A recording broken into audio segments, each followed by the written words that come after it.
옛날에는 물을 담는 용기가 여의치 않아서 짐승의 가죽으로 부대를 만들어 사용했습니다. 가죽 부대에는 물이나 포도주를 넣었습니다. 부대에 새 포도주를 넣을 경우 새 포도주는 발효가 되면서 생겨난 가스로 부피가 팽창하게 됩니다.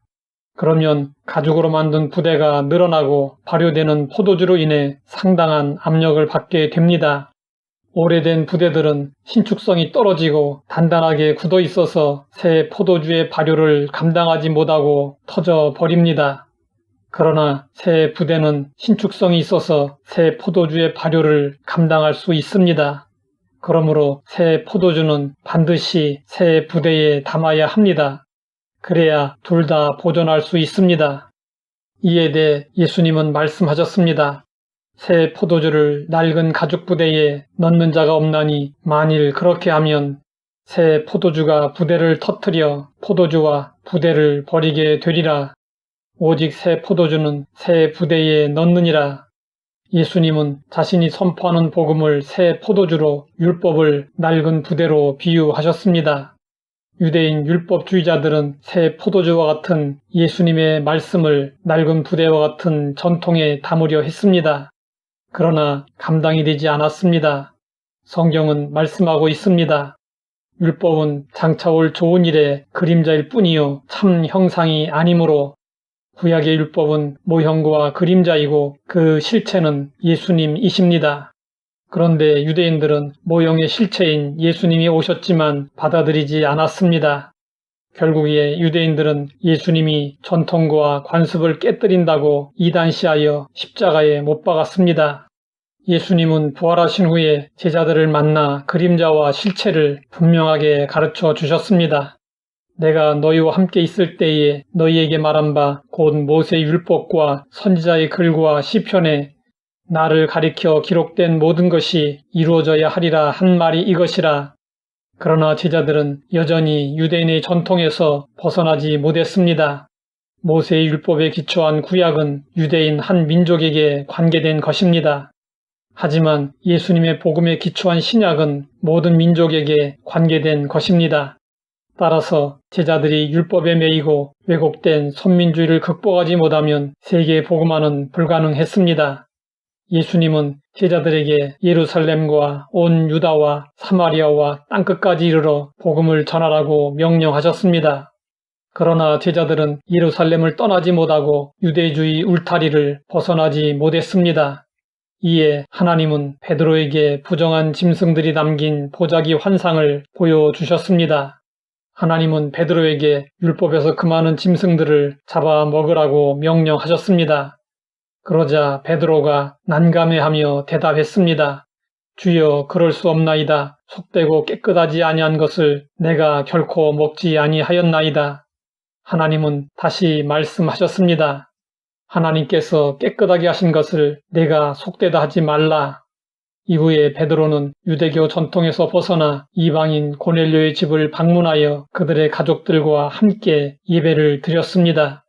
그때 성령님께서 그들에게 강림하셨습니다. 베드로는 이 사건을 통해 최초로 이방인 선교의 문을 열게 되었습니다. 사람들에게는 새 것에 대한 저항이 있습니다. 종교개혁 이전에 가톨릭 교회는 라틴어 성경으로 미사를 드렸습니다. 일반 성도들은 라틴어를 몰랐기 때문에 사제들이 무슨 이야기를 하는지 전혀 알 수 없었습니다. 그래서 14세기에 옥스퍼드 대학의 위클리프 교수가 최초로 라틴어 성경을 영어로 번역했습니다. 그러자 가톨릭 교회는 교황의 권위에 도전했다는 이유로 이단으로 규정하였고, 위클리프가 죽은 후에도 교황은 그의 시신을 무덤에서 꺼내어 불태우라고 명령했습니다. 이후에 독일의 마르틴 루터가 라틴어 성경을 독일어로 번역했습니다. 그리고 당시에 구텐베르크가 발명한 인쇄기로 성경을 대량으로 찍어냈습니다. 그러자 반대자들이 이런 비난을 퍼부었습니다. 성경은 거룩한 것이기 때문에 손으로 정성스럽게 써야 한다. 거룩한 성경을 어떻게 기계로 찍어낼 수 있느냐? 역사는 전통에 매여있는 사람들이 아니라 개혁적인 사람들에 의해 발전됩니다. 복음의 본질은 변할 수 없습니다. 하지만 복음을 담는 그릇은 필요에 따라 얼마든지 바뀔 수 있어야 합니다. 우리는 변화에 대한 두려움을 물리치고 잘못된 것들은 고치고 새롭게 해야 합니다. 오늘날 교회 조직과 제도 자체가 예수님보다 더 중요해지고 있는 것은 비극입니다. 하나님의 나라의 본질을 이루지 못하는 제도가 있다면 과감히 내버리고 새로운 제도를 수용할 수 있어야 합니다. 모든 교회의 제도와 직분은 그 목적에 맞게 갱신되어야 합니다. 새 포도주는 새 부대에 담아야 한다는 말씀은 신앙생활에서뿐 아니라 우리 삶 전반에 적용되는 귀한 교훈입니다. 그 한 예로 결혼을 생각해 볼 수 있습니다. 결혼은 한 남자와 한 여자가 각각 기존의 부대를 새 부대로 바꾸는 것입니다. 왜 부부싸움을 하게 될까요? 두 사람이 새 부대에 담기는 신용만 하고 자신의 기존의 부대에 상대를 담으려고 하기 때문에 일어나는 것입니다. 우리는 지난 3년 동안 코로나19 사태를 겪으면서 많은 변화를 경험했습니다. 그러면서 변화에 따른 새 부대를 준비해야 한다는 크나큰 교훈을 얻었습니다.